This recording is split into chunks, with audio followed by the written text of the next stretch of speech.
My first half marathon was a pretty miserable experience, and that's because I didn't train for it at all. In fact, I had never really considered myself a runner at this point. I had done a couple of, like I would run after wrestling practice. I did this first half in high school, and the Hershey track meet in first grade, I took second in the 100-meter dash. So I guess I might have always been kind of inclined or drawn to it, but I never really thought of myself as a runner. And it's kind of a funny story. Was I was interested in this girl, and she was a runner, and she had done halves and full marathons. And we had been talking and dating, and I, at one point, I think it was like a Wednesday, I texted her or asked her, I was like, what are your plans this weekend? We should do something. And she's like, I'm running a half marathon.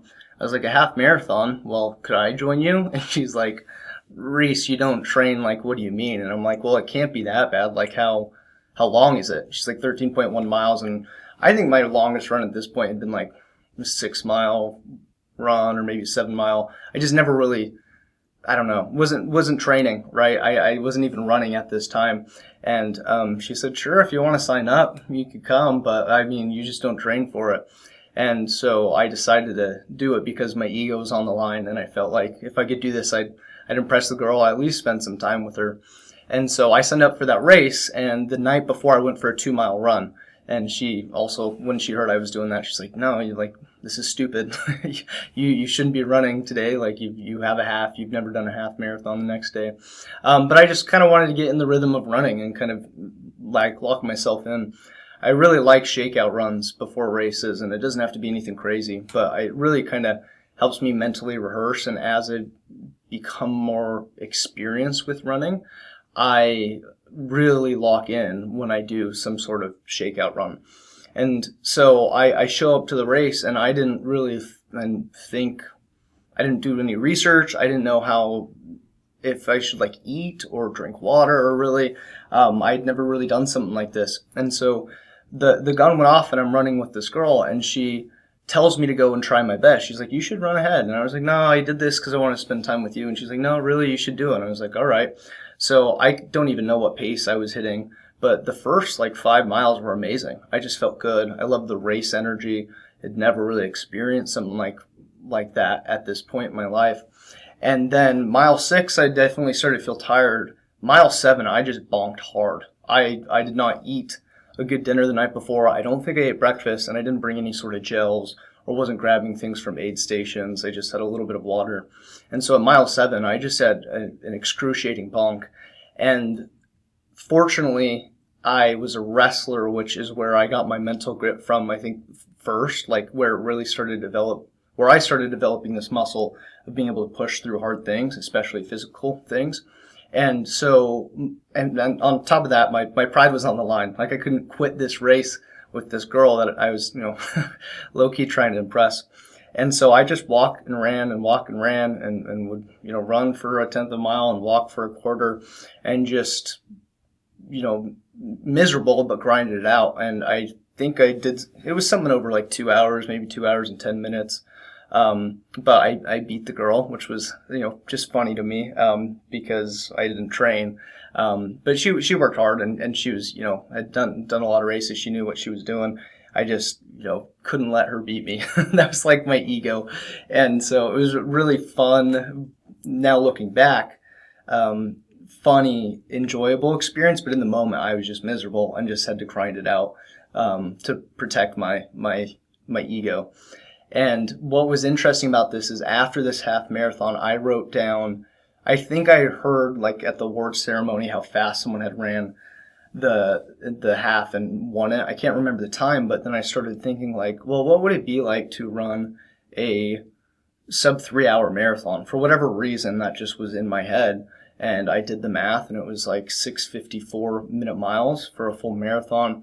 I remember writing it out in my notes app on my iPhone and calculating splits and how far along I would be on time if I was, 10K into a sub 3 hour marathon or half marathon, running it at 90 minutes.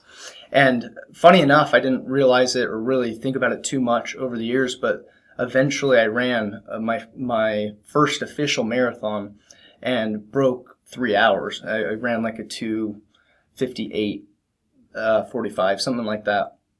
And it's interesting to kind of look back on that, because I think in a way I like manifested it. Like, people talk about manifesting, and you know, I believe there's a lot of action that needs to be taken, and anyone who talks about like the law of attraction, they talk about like aligning your actions with that, but being open and gravitating things towards you and manifesting whatever.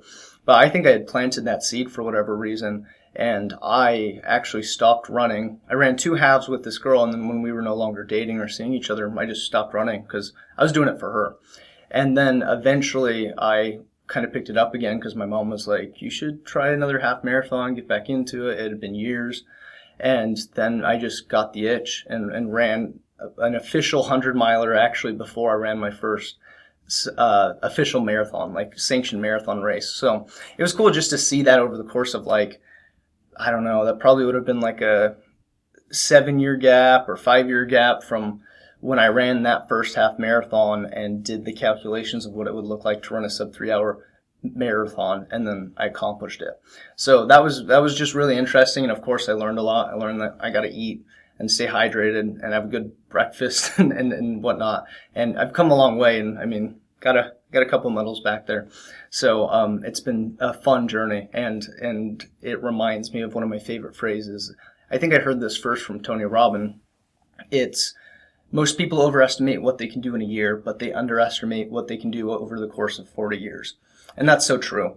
To just look back and be like, all my accomplishments in running, or just in life in general, but you know, I'm a big time runner. It's probably my favorite thing to do. I've done so much over the long term, right? And being consistent, and maybe not even as consistent as I could have been, but had some sort of just consistency over the years of getting into running and learning and navigating and trying and listening to books and talking to other runners, and well, reading books and listening to audiobooks and talking to other runners and podcasts. And so it's cool to see what I've accomplished over now 10-ish years of running. And I underestimated what I could have done over that 10 years, but oftentimes was like, I want to get faster in too much of an unreasonable time. So anyways, something to keep in mind. I think the big takeaway from this whole experience for me is what is possible over the long term when you stay consistent and are disciplined. And I'm seeing that in my job with sales and public speaking, and of course running, and you know, deeper relationships with friends and family. So I hope you got something out of this video. If you like running content, subscribe. If not, that's cool too, man. I hope you got something out, or woman, I guess. that's cool, whoever you are. I hope you got something out of it either way, and I hope you are able to use this to deepen your connection with running in some sort of way. So hopefully you got something, and I hope I get to see you in another video sometime soon. Peace.